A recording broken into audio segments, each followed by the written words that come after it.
रुमाली पाककलेमध्ये तुमचं खूप खूप खूप मनापासून स्वागत। कमी साहित्यात झटपट तयार होणारा गुलाबजाम चवीचा आज आपण रवा केक कसा करायचा हे बघणार आहोत। तुम्ही केक खूप वेळा केला असेल, पण अशा पद्धतीने हा गुलाबजाम चवीचा केक कधी केला आहे का? मला कमेंट्स करून नक्की सांगा। खाण्यासाठी अगदी अप्रतिम लागतो। गुलाबजाम चवीचा हा रवा केक करण्यासाठी सुद्धा अगदी सोपा आहे। चला मग जास्तीचा वेळ न दवडता आपण आजच्या रेसिपीला सुरुवात करूया। सुरुवातीला आपण ज्या भांड्यामध्ये केक बेक करायचा आहे ते भांडं फ्री हीट करायसाठी ठेवायचं आहे। तर इथे मी कुकरमध्ये करणार आहे। त्यासाठी कुकर आपल्याला 5 ते 7 मिनिटं फ्री हीट करायसाठी ठेवायचं आहे। लो फ्लेमवरती आपल्याला गॅसवरती हे फ्री हीट करण्यासाठी ठेवून द्यायचं आहे। भांड्यांचा पसारा न करता इथे मी मिक्सरच्या भांड्यांमध्येच आपण सर्व साहित्य हे मिक्स करून घेणार आहे। तर त्यासाठी इथे मी बारीक रवा घेतलेला आहे 1 वाटी। त्याच वाटीने आपल्याला अर्धी वाटी दही घालायचं आहे आणि त्याच्यामध्येच आपल्याला 5 चमचे तेल घालायचं आहे। 4 ते 5 चमचे आपल्याला तेल घालायचं आहे।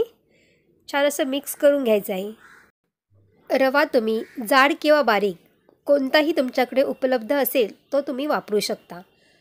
आता आपण सगळे साहित्य हे मिक्स करून घेतलेलं आहे। तर अशा पद्धतीने हा रवा केक नक्कीच ट्राय करून बघा। अगदी गुलाबजाम चवीचा हा रवा केक खाण्यासाठी खूप टेस्टी तयार होतो। तर अशा पद्धतीने सर्व साहित्य आपल्याला मिक्स करून झालेलं आहे। मार्केटच्या केकसारखा आपण हा केक तयार करायचा असेल तर इथे आपण 4 चमचे मिल्क पावडर वापरलेली आहे।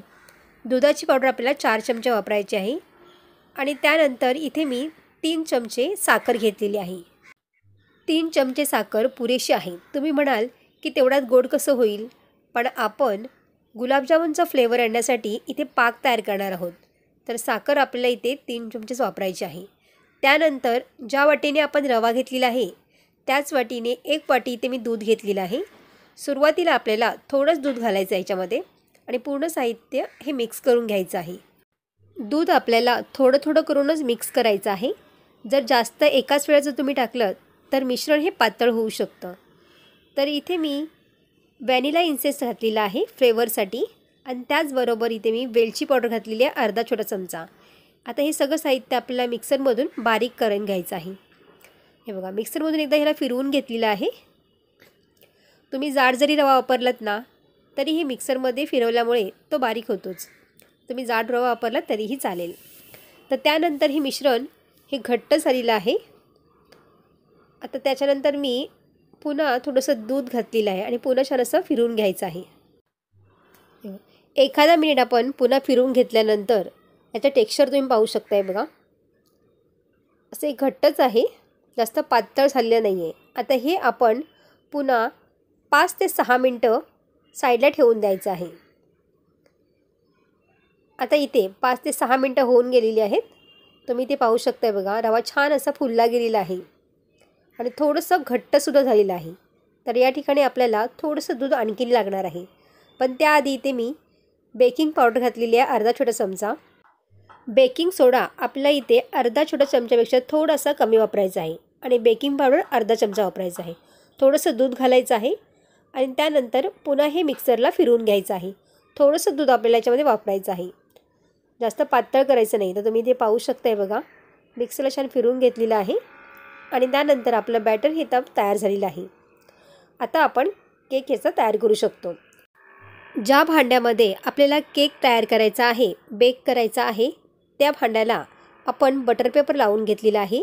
तुमच्याकडे जर बटर पेपर नसेल, ज्या भांड्यामध्ये तुम्हाला केक करायचा आहे त्या भांड्यामध्ये थोडंसं मैदा हा पसरून घ्यायचा आहे आणि त्यानंतर हे बॅटर घालायचं आहे। तर तुम्ही पाहू शकताय बघा, छान असं टॅप करून घ्यायचं आहे, म्हणजे ह्याच्यामध्ये हवा राहत नाही। त्यानंतर आपला कुकरसुद्धा छान फ्रीहीट झालेला आहे। आता आपल्याला हळूच घालून घ्यायचं आहे।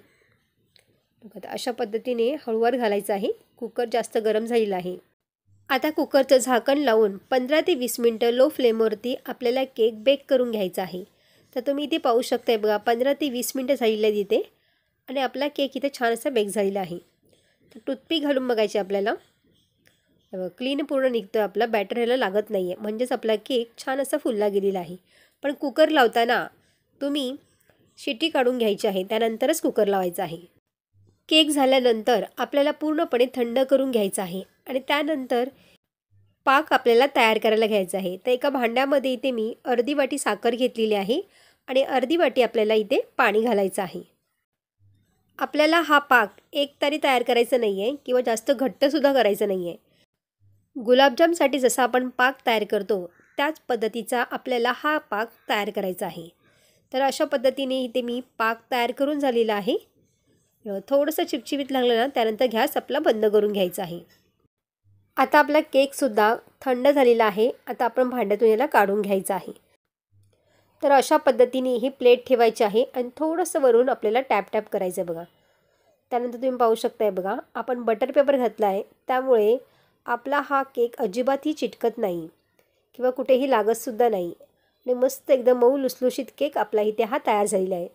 तर बटर पेपर इथे काढून घ्यायचा आहे आणि त्यानंतर तुम्हाला हव्या त्या आकारामध्ये तुम्ही हा केक कट करू शकताय बघा. इथे मी चौकोनी आकारामध्येच हा केक कट करून घेणार आहे आणि कट करून झाल्यानंतर आपल्याला जो पाक तयार केलेला आहे आपण तो याच्यामध्ये घालायचा आहे.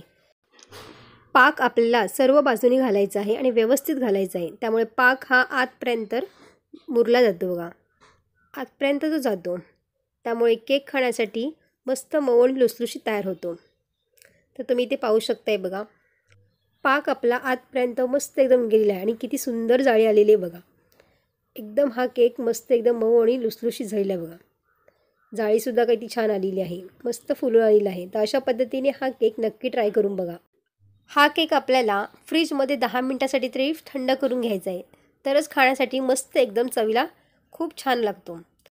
गुलाबजाम चवीचा रवा केक तुम्हाला कसा वाटला मला कमेंट्स करून सांगायला विसरू नका. व्हिडिओ आवडला असेल तर लाईक, शेअर आणि सबस्क्राईब करा. बाजूची बेल आयकॉन पण जरूर प्रेस करा जेणेकरून जेव्हा पण मी नवीन व्हिडिओ अपलोड करेन त्याची सर्वात आधी नोटिफिकेशन तुम्हाला पाहायला मिळेल. पुन्हा भेटू अशाच एका नवीन रेसिपीमध्ये. तोपर्यंत मस्त खा आणि स्वस्त रहा.